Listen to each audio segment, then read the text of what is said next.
a free AI tool built specifically for Black history and culture. TikTok refugees may have found a new home in Black-owned social app Spill. Why OpenAI wants to scan your eyeballs to prove your personhood. The importance of protecting your intellectual property, and my thoughts on why people taking credit for things that don't belong to them is as American as apple pie. All this and more on a special Black History Month episode of Curious and Inspired.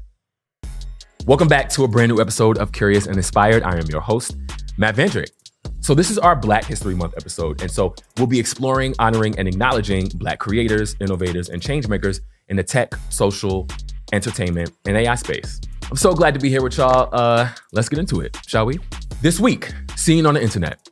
First up, TikTok deletions may have led many users to migrate over to the Spill app, a visual-first social networking platform designed particularly for Black and queer voices.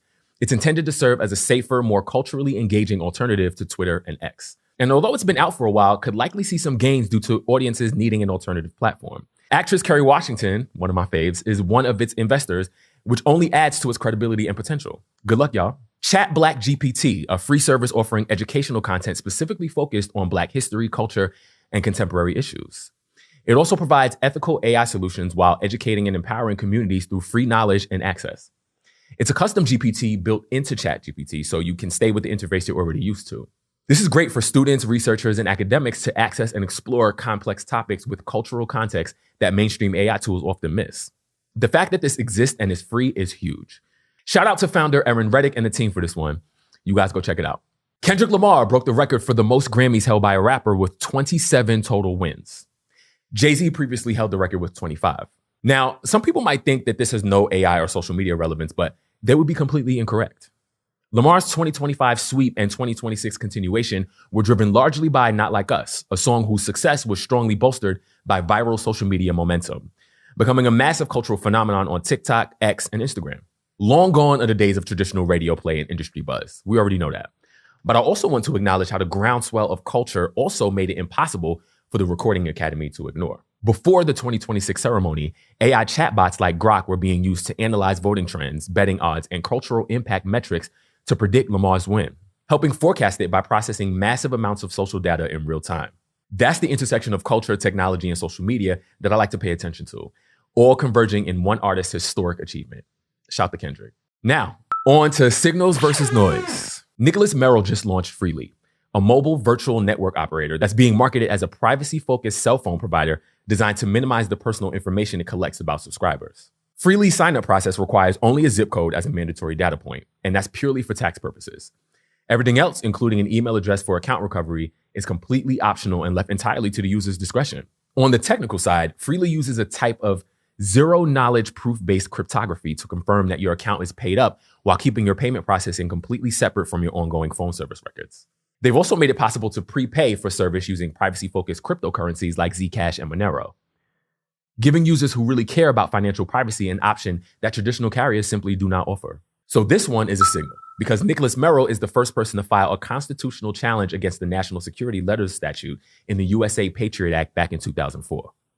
He basically sued the FBI and the Department of Justice over privacy rights and came out on top. He then spent years running Calyx Institute, an organization dedicated to education and research on privacy issues.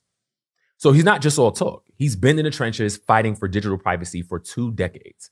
Now, he started a privacy-focused cell phone provider. Merrill thinks privacy in tech is a serious problem and is now presenting a solution he thinks is viable. And I want you to use that notion when thinking about things you want to build as well. Identify the problems you see in the world and create solutions for them. Your cell phone provider has access to more sensitive data than social platforms. And the big players, Verizon, T-Mobile, and AT&T, have been collecting and sometimes selling that data for years. This is exactly where something like Freely comes into play. Users who are tired of privacy concerns with those traditional providers now have a new option. And honestly, this is capitalism at its best. When customers get frustrated with the status quo, someone steps in to provide an alternative. If Freely is willing to take on the absolute stronghold that is the telecommunications industry, you can bet other entrepreneurs are watching closely and will find ways to do the same in this or other industries. The market is clearly signaling that privacy matters to consumers, and where there's demand, supply will follow. Freely might be the first mover here, but I wouldn't be surprised if we see more privacy-focused carriers emerge in the next few years as people realize they don't have to accept invasive data collection as the price of having a phone. OpenAI wants to create a biometric social network to kill the social media bot problem. They're building a social network and seriously consider using biometric verification. We're talking eyeball scanning orb from WorldFace or Face ID from Apple to ensure that users are actual people and not bots. So this is being marketed as a humans-only platform, but let's be clear.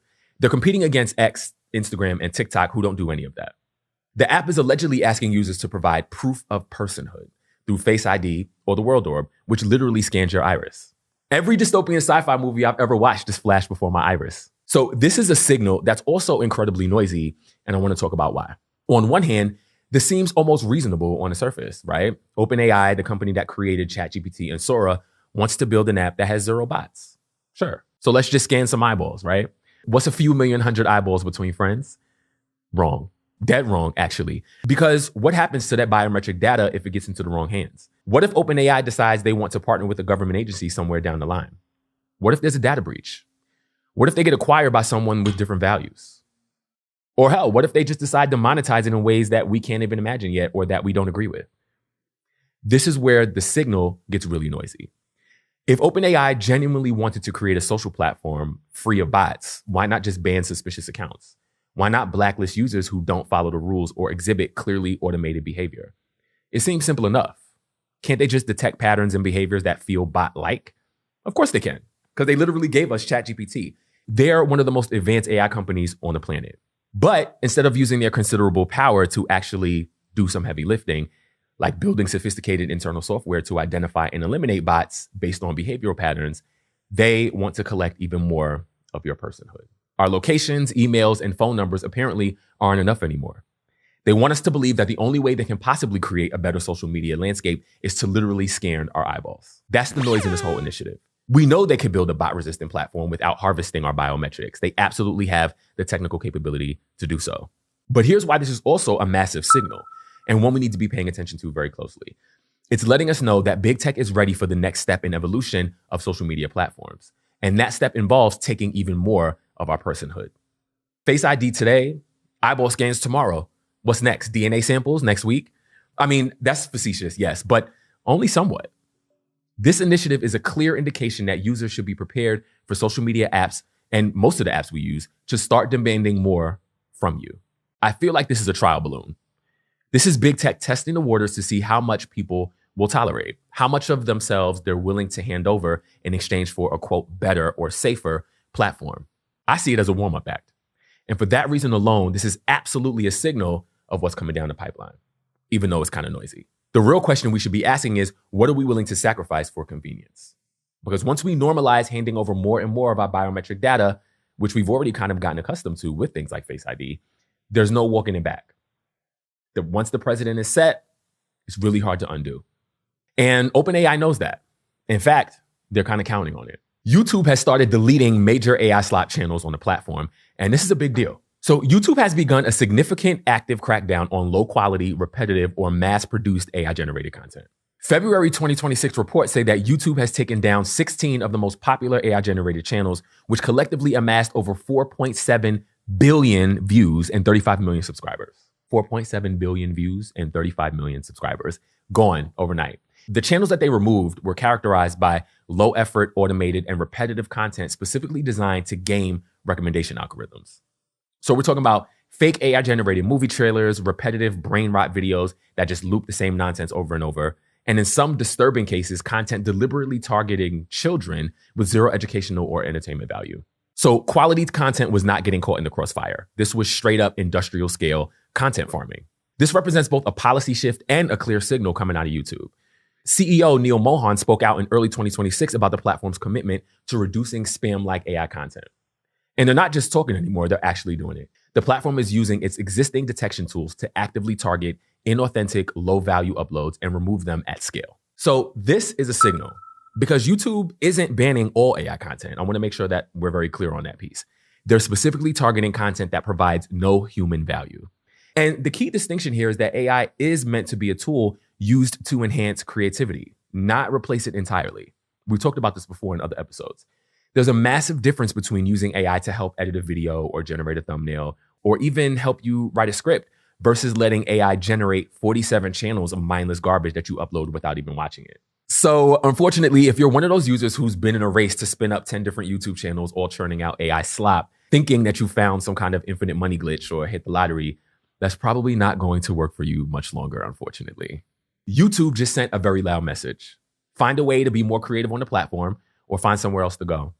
The days of gaming the algorithm with zero effort AI spam are over. And honestly, good riddance. In what may be the most spectacular corporate miscalculation in recent memory, Ring, the Amazon-owned doorbell camera company, actually thought it was a good idea to use the Super Bowl to brag about their new search party feature. You probably saw it during a big game, the one where they can scan footage from your camera to help find missing dogs in the neighborhood. Heartwarming, right? Except one tiny detail they glossed over. They didn't ask permission to access your camera feed. Ring stood up in front of 100 million viewers and essentially announced, hey, we can hijack your security camera whenever we want, like when someone loses a dog that has nothing to do with you. They even boasted that this feature helped them find more than a dog a day. How inspiring. The backlash was immediate and merciless. Senator Ed Markey didn't mince words, saying, quote, Ring also rolled out facial recognition for humans. They won't ask for your consent. This definitely isn't about dogs. It's about mass surveillance. And he's absolutely right. Meanwhile, tech analyst Brady Smith called it out perfectly. The Ring ad was awfully dystopian. Let's trick the public into allowing us free reign of their home security cameras by using lost puppies. So let's break down what's really happening here. A pet goes missing.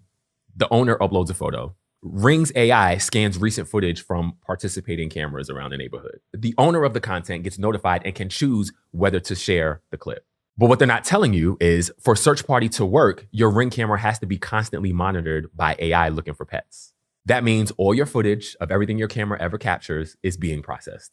Your neighbors walking by, random cars, kids playing, delivery drivers, package thieves, sure, but also everyone else. And processed is just a sanitized word for surveilled. Oh, and one more thing. Search Party was enabled by default. So you didn't opt in. You didn't check a box. Ring opted you in and hoped that you wouldn't notice.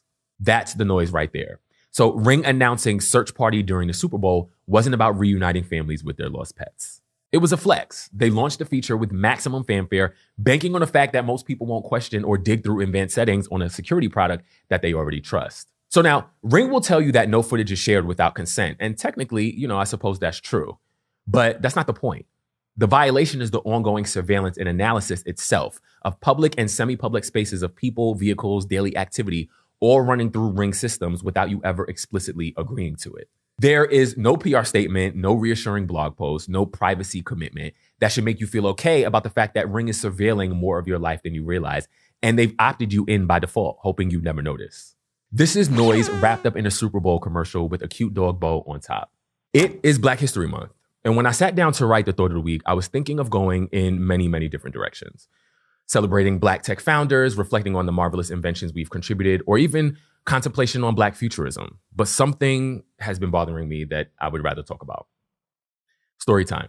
So a few weeks ago, I'm scrolling through Instagram. It's 2 a.m. in the dark, dozing off, and a post pops up. Boop. And I recognize my rhythm, my framing, my cadence, repackaged, repositioned, presented as original thought. My first instinct was sitting straight up in the bed and audibly saying out loud, they stole my shit. The problem is that over the past year, I've seen this repeated in too many different ways by too many people to name. And one specific one we'll get to in detail in just a bit. The rest are mostly irrelevant. People with, yes, bigger platforms, but clearly smaller points of view. It is what it is. People with all the audience, but none of the allure. Because as far as I'm concerned, if you're the front runner, why look back at what everyone else is doing? I see my language in your mouth. I see my ideas in your posts. Your thoughts are proof that you see me. And now you know that I see you seeing me too. And so while my initial response was a mix of rage, confusion, and betrayal, I realized what I really want to say is thanks. Because you all reminded me of something I don't even think I even could have taught myself, really. You'll never fall behind someone using you as a compass. But the feeling, though, that searing, familiar feeling of watching your work show up in someone else's packaging, I know that it's not just me that feels that way. And it certainly ain't something new.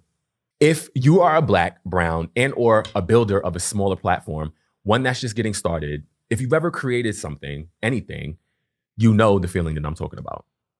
The feeling of theft, being stripped, the feeling of watching people take credit for what they didn't create. So on this episode, in recognition of Black History Month, I want to talk about how taking credit for things that don't belong to you is as American as apple pie. This country was built on stolen land by stolen people. We know that. Theft and the benefits that come with it are very much a feature of this operating system. 1955, Chuck Berry picks up a guitar and invents rock and roll.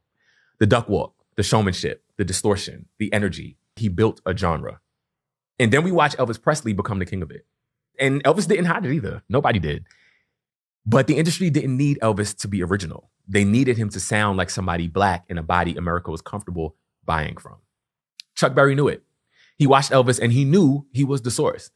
But he kept playing anyway. Because, I mean, what else was he supposed to do? Stop being Chuck Berry? That's the pattern.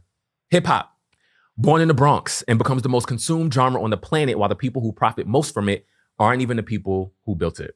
Dapper Dan gets shut down by the fashion houses in the 80s for reinventing fashion with their logos, creating an entire aesthetic straight out of Harlem. Then 30 years later, Gucci comes back and hires him like he wasn't there the whole time, waiting for them to catch up. Let's talk about slang. Drip, slay, no cap, hits different, slaps, is given. Every one of these started on black lips, in black group chats, in black culture, and ended up in the brand's marketing deck, credited to nobody.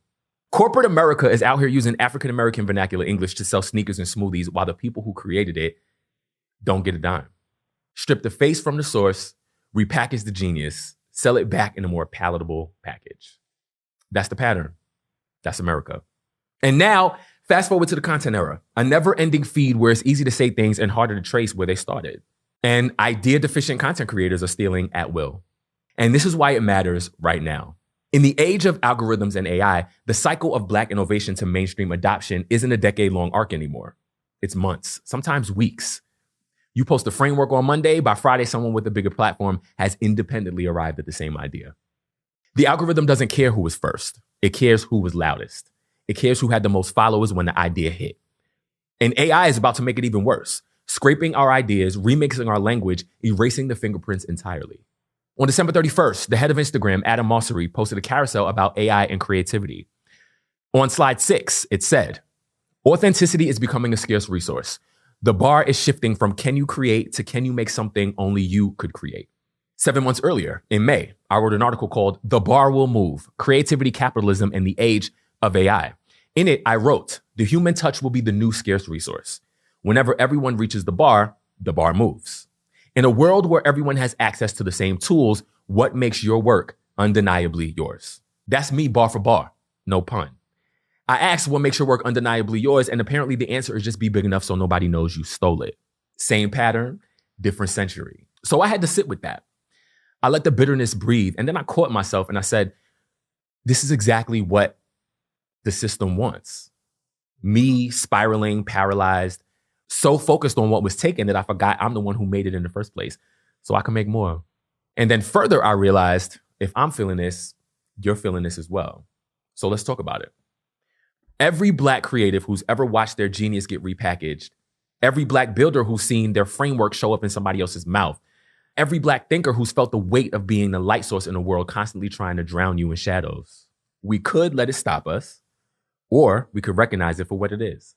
All of that taking is evidence that you are the source. To be great is to be inspirational. To be great is to be the blueprint. To be great is to be stolen from. There is clarity and power in honoring that fact. And I want it to serve as a fire for any of you who contemplate giving up when you feel like the odds are intentionally stacked against you. We contribute to American culture. We are American culture. The music, the fashion, the language, the movement, the swag, the innovation, resilience. We set the tempo while the world tries to catch the beat. So people will take your cadence and call it a trend. People will take your frameworks and call it an insight. People will take your whole vibe and call it a pivot. But the show goes on. The moment you stop letting the expression flow is the moment they get to pretend the river was always theirs. But all of us are connected to a source that never runs dry. People can take the water, but they can't take the spring. So to every creator watching this, every builder, every thinker who has ever felt this weight, you are not behind. You are the blueprint.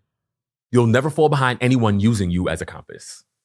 And if all they can do is copy, that means all they can do is wait for you to move first. So let's move. Keep building, keep thinking, keep doing. Black History Month and every month. Show up, show out. Do you, be you.